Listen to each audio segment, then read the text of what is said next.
Hey guys, welcome back to our channel. Today's video is going to be all about me again, and that's my health update. Now, I have released part 1 and part 2 of the intro to my health. If you haven't seen them, be sure to check it out in the cards. And also, check out our disclaimer video, which is also linked in the cards. Now, to move on, I have notes down below, so I may be glancing down just because if you know, or you should know from watching our other videos, that with my illnesses and the medications that I'm on comes a lot of brain fog. It makes it hard for me to track thoughts, keep hold of thoughts, and sometimes I'll have a thought going and it will just disappear straight out of my mouth before I can even say it. Like, I will be mid-sentence and it will just be gone. So I apologize in advance. Also, sorry, I am still sick, so I may sound a little nasally congested. I apologize in advance. So let's just dive right into it. Dive right into it. Okay, first off, my RA. How's it going? What are we doing with it?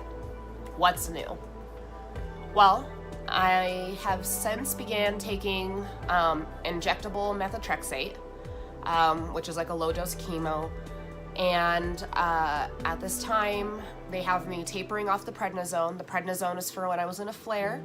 I do plan on making a specialized video about my RA, so we'll just kind of skip through it a little bit. But I would say that it's doing better than it was. I still have daily pain, but I'm fortunate enough that my family has still been able to help me out. And the biggest thing is that I keep moving.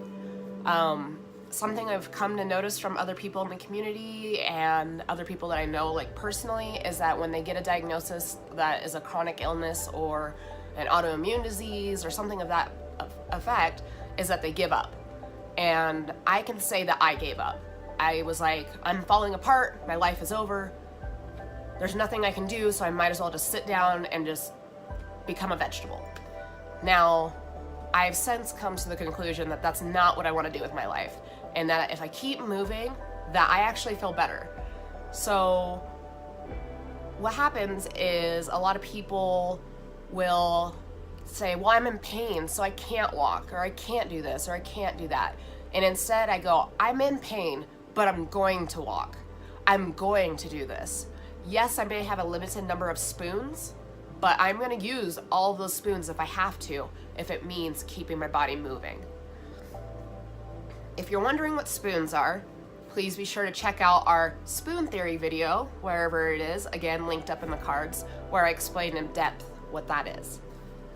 I'll say that I also leave at least 1 spoon a day for something fitness related. Now, if it's gonna be something more taxing, let's say walking around a zoo, then I will make sure that I save a couple of spoons for that activity. That way I'm not shortchanging my family, but I'm also not shortchanging myself. I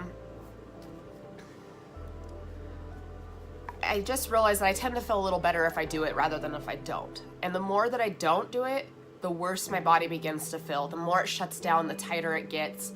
As you can see right now, I have really good dexterity in my fingers, and that is something that I didn't have when I had given up. I will try to insert a picture of what my hands do, like if I don't keep things moving. But I don't know if it's gonna make it in or not. If it doesn't, I'll put it in my RA video, okay? Pain-wise, I'm probably at a 5 to 6 most days of the month. Some days are really bad. Some days I cry. And then there's some days that I wake up and I feel like the old me. Like the person who used to love to run, and I know love to run sounds crazy, but love to run and exercise and just wanted to just go and do a kick butt, beat it class. That one's for you, Tracy. And I know that at the point that I'm at is most days I am still putting on a fake smile. I am going to family get-togethers and I'm doing my makeup and my hair and I'm smiling and chatting and acting like nothing is wrong, but inside I feel that pain. But I don't want to bring others down with it. And I know some of that is my own issue and some of that is going to be like a learned thing. Next up, the results of my EEG. What do they mean? Well, I haven't got them yet, so there's nothing to update on. I don't see my doctor again until next month, and that's when he will give me the results of my EEG, which I assume probably came back normal. However, I have developed a balance issue as of late, and that balance issue ended up in, wait for it, this puppy right here. Yeah. Oh, yeah, that's a sexy boot, isn't it? In case you guys are wondering, Stone is down here laying on a pillow by me. I was gonna put him up in a chair, but I thought he might not be as comfortable, so he is still with me. He's just down here hanging out while I'm recording videos today. So anyways, the foot issue, or the balance issue, I guess. I don't know what's going on with that. I keep accidentally falling over. I will be walking and I will lose my balance, or I'll stand up and be lightheaded. I'm not sure if it's a medication issue, if it's a brain issue, an inner ear issue, something to do with whatever this nasty cold is. I don't know. So we're gonna kind of keep an eye on that. My doctor is aware, and so we're gonna keep an eye on it, just see what happens. Also, to update you, I guess with the boot thing, I'm gonna be in it for a while. I've taken it off, I've looked at my foot, I've tried to walk on my foot, even though, you know, I'm not really supposed to, but you know, you like to see if you're getting there, and my ankle is definitely just not healing like it should be. I'm also bruising extremely easily, which I've always bruised fairly easily, but normally it would be a bruise and then it was gone. This time it's a bruise, and these bruises are lasting weeks upon weeks, and I still have a faint shadow, you guys won't be able to see it here, of a bruise that I had on my wrist from over 2 weeks ago, and I'm not sure what's causing it. I'm just not sure. Like, my body is doing all kinds of, something just fell, sorry. My body is doing all kinds of crazy things right now, and don't think it knows what it wants to do, and I don't really know how to handle that, so we're just trying, okay? Next, how am I mentally? It's hard to tell. We have a couple different issues going on. One, I am coming off of prednisone, and if you've ever been on prednisone, you know that there can be some pretty strong withdrawal symptoms from it, leaving you irritable, cranky, angry, sad, just a number of things, and I seem to be experiencing them. Now, my mood with the medications have been so leveled out that I had become numb. I felt that I was taking too many, and I didn't just stop taking them. I was still following my instructions of my doctor. I was contacting my psychiatrist and saying, this is what I feel. And then as we started doing some more looking into things, we realized that it could actually be my prednisone tapering out of my system, causing such a dramatic change from going from feeling nothing and very flat to feeling everything in such extreme passion. The other thing that could be is that I was recently diagnosed with possible, I'm gonna say diagnosed with possible, that kind of, with borderline personality disorder with schizoaffective tendencies. So if you're wondering what that means, I will be making a video, and I will be sure to link it to this video so that you guys can kind of click into it and kind of get more information. There's a lot of misinformation about it online, and that is why I want to come forward and talk about it. It's often viewed so negatively, and I just want to make sure that I put the truth out there. And how I came across this diagnosis is I went in for what's called a diagnostic interview with a psychiatrist, not my normal psychiatrist, but a different psychiatrist. He asked me some questions, we talked for a bit, and then he had me do a computer like personality test thing that asked a bunch of questions and go from there. So we did that. I did that. And that was what the conclusion was, is that on top of all my other mental health diagnosis, which you guys are aware of probably, and if not, check out the playlist. And basically that's what was found, is borderline personality disorder. My personal psychiatrist can kind of see that, and she was curious about a possible personality disorder as well. She did say that I make a lot of good steps forward, but then she sees that I make a lot of steps back. So just when I start doing good again, I start taking steps back. And we weren't quite sure why that was. Now we have a little bit of an answer. To move on to that, I do have a story time coming for you guys, and it could be very interesting. So, make sure you're ringing that bell icon to make sure you're notified of future videos, okay? The next thing. Lately, I shouldn't say lately, it's been ongoing for a while.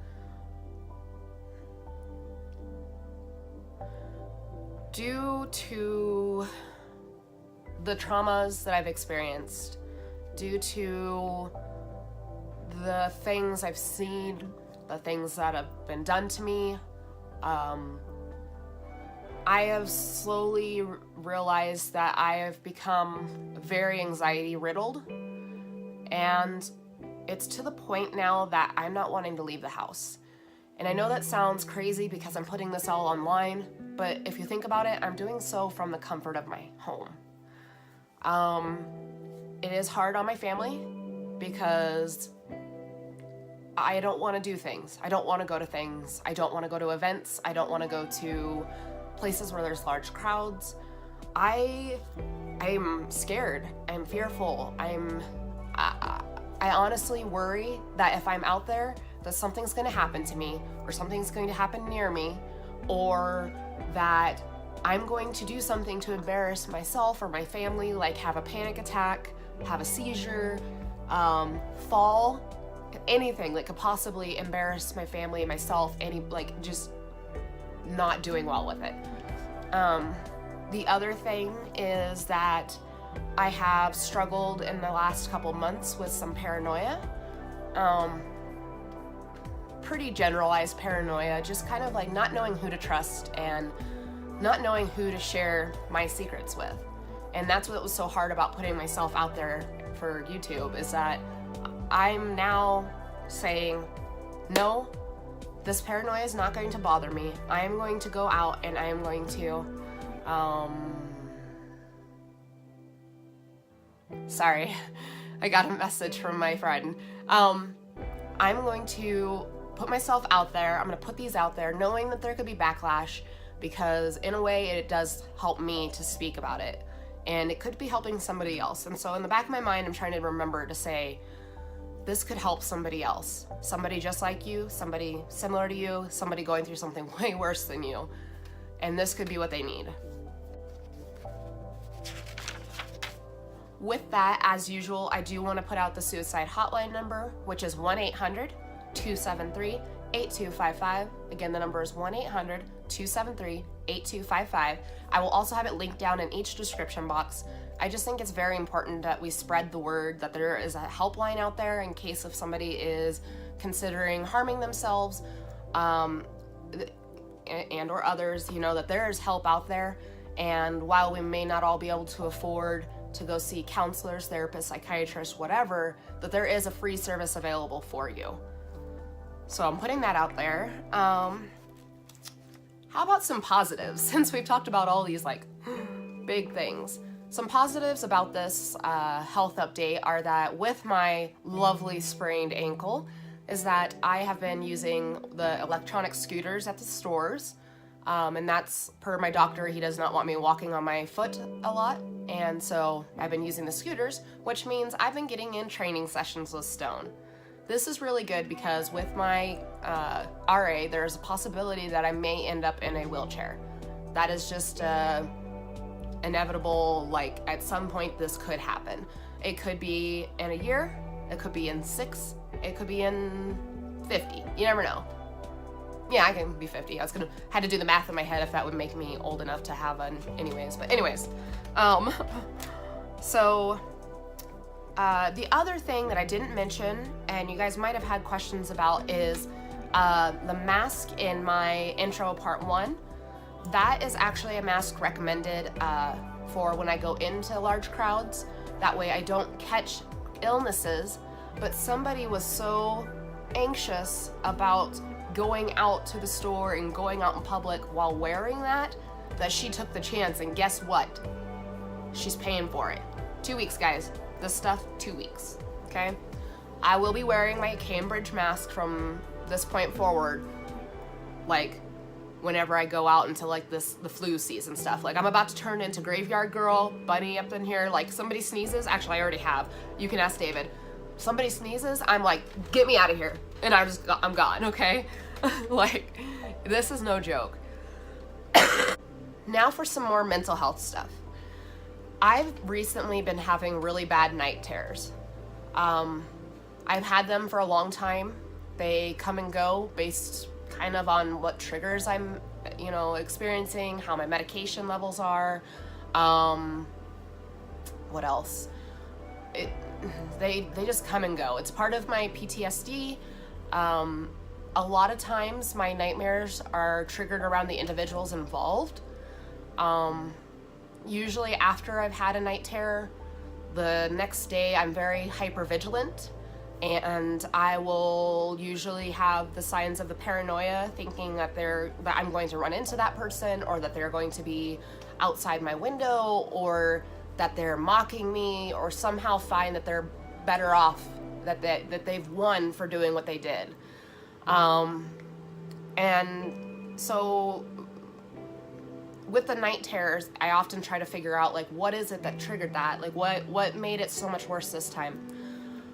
I will kind of talk about my, like, dreams at some point, and maybe do a little bit of, like, talking about what it's like in my dreams, because I think it might be interesting for people to know what's going on in my brain. But I found out that the most recent set of night terrors were because I was taking NyQuil for this cold. And I know I keep mentioning it, and I was like, blah, blah, blah, but, like, that's what it was. As soon as I stopped taking it, I slept like a baby, and I didn't have the terrors that were so bad. My last one, guys, was so bad that it woke David up. He actually woke up and was trying to soothe me and calm me down at the same time that Stone is trying to task, because I was that worked up because of this terror that felt so real. Even though I knew it wasn't, it just felt so real that I believed that it was real. Like, your brains are just marvelous things, but they can create some serious warped stuff, okay? So I think I will do a little video sometime about that, kind of like let you dive into my head a little deeper, because, I mean, you're already here. Why not? And now, the thing that you've all been waiting for. Drum roll, please. I'm having plastic surgery! Woo! Okay, so maybe that wasn't exactly the party I'd hoped to throw. I wish I could have caught my reaction to finding that out on camera.